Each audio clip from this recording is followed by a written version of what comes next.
Se os ETS pousassem amanhã, como os compreenderíamos, e eles a nós? 27 de abril de 2020. Assustador quanto possa parecer para alguns, a possibilidade de uma civilização alienígena fazer contato conosco aqui no nosso planeta é algo que a humanidade precisa considerar, porque mesmo se as intenções dos ETS forem boas, ainda iremos ter alguns problemas. O mundo científico está dividido. Alguns descartam a existência de alienígenas até que evidências irrefutáveis sejam apresentadas. Outros novamente estão divididos em dois grupos: aqueles que acreditam que o contato com uma raça extraterrestre irá ocorrer logo, e aqueles que acham que um contato alienígena somente ocorrerá num futuro longínquo. É óbvio que a humanidade poderia realmente usar alguns planos de contingência caso os ETS aparecessem. Esses planos certamente existem, mas o acesso a eles pela população civil é proibido. Assim, vamos construir nossa própria hipótese e debater o que aconteceria, em termos de comunicação, se um enorme OVNI descesse onde todos nós pudéssemos claramente vê-lo. A título de argumento, vamos presumir que a espécie alienígena se comunicaria de forma que pudéssemos compreendê-la, ou através de vocalizações, ou através de imagens. Se a linguagem deles consistisse em uma série de emissões harmônicas de gases ionizados, não teríamos os órgãos para detectarmos suas palavras faladas. Assim, o primeiro pré-requisito para uma conversa com os alienígenas seria que eles desenvolvessem uma forma de linguagem compreensível que poderia ser traduzida em conceitos que pudéssemos compreender. O linguista estadunidense, Noam Chomsky, acredita que isto possa ser possível, embora provavelmente difícil. Chomsky disse ao repórter do NY Times, John Glidman: as mesmas estruturas que tornam possível aprendermos a linguagem humana tornam possíveis para nós aprendermos a linguagem que viola os princípios da gramática universal. Se um marciano pousasse do espaço e falasse uma linguagem que violasse a gramática universal, simplesmente não seríamos capazes de aprender essa linguagem da mesma forma que aprendemos linguagens humanas como o inglês ou o Swahili. Ele está convencido que o esforço requeriria um plano de ataque diferente, o qual por sua vez requeriria mais cérebros do que um exército de zumbis sapiosexuais famintos. Deveríamos abordar a linguagem alienígena vagarosamente e laboriosamente, da mesma forma que cientistas estudam a física, onde demora gerações após gerações de trabalho para ganharem uma compreensão e fazer progresso significativo. Somos projetados pela natureza para o inglês, chinês, e todas as outras linguagens humanas possíveis. Mas não somos projetados para aprender linguagens perfeitamente utilizáveis que violam a gramática universal.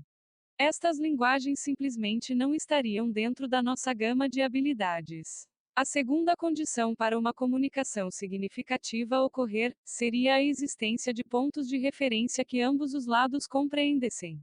Na verdade, isto não seria tão difícil. Uma civilização que viajou às vastas distâncias do espaço sideral provavelmente compartilharia alguns pontos comuns com a humanidade. Escutamos sempre que a matemática é a linguagem universal e isto é verdade, especialmente quando considerarmos as barreiras que as espécies espaciais teriam que superar.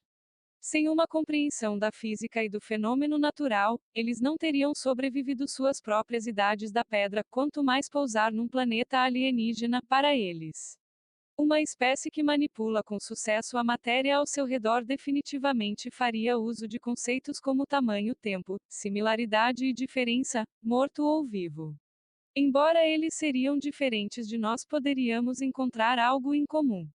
Porém, há múltiplas instâncias na história da humanidade onde canais de comunicação simplesmente não foram abertos. Em sua conquista por terra e riquezas, os exploradores da humanidade massacraram sem piedade tribos inteiras devido à barreira da linguagem. Você nem mesmo tem que olhar para trás na história para ver exemplos de humanos não sendo capazes de comunicar entre si. Na Baía de Bengala, Oceano Índico, está um dos locais mais isolados da Terra, a Ilha Sentinela do Norte. Esta ilha, do tamanho de Manhattan, é o lar de uma tribo que nunca foi contactada pelo homem moderno. Embora tecnicamente estejam na Idade da Pedra, a tribo que habita a ilha ferozmente aguarda contra quaisquer transgressores, mesmo se isto signifique atacar helicópteros com lanças de madeira. Assim, mesmo entre membros da mesma espécie, a comunicação pode se provar impossível, se uma área de concordância não for claramente demarcada. Uma coisa similar poderia acontecer para nós se extraterrestres avançados decidissem tornar sua aparição amplamente pública. Embora você, eu e o resto de todo o mundo bem-intencionado provavelmente gostaríamos de ter um aperto de mão amigável, ainda somos a minoria.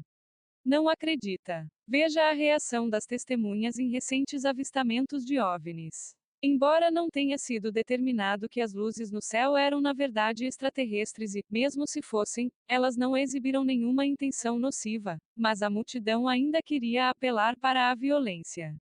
Irrelevante da questão, a mentalidade da multidão frequentemente e rapidamente faz uso de argumentos de ataque. Mas no caso de uma visitação alienígena que a população confunde-se com uma invasão, podemos somente esperar que os próprios alienígenas sejam sábios e rápidos o suficiente para acalmar os medos das massas. Eles só poderiam fazer isto se falassem alto e claramente para todos escutarem.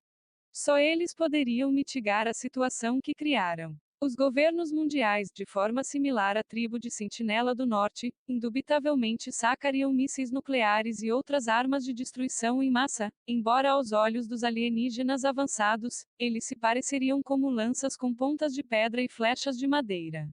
Assim, se os alienígenas aparecerem abertamente, é melhor que venham preparados porque certamente nós não estamos.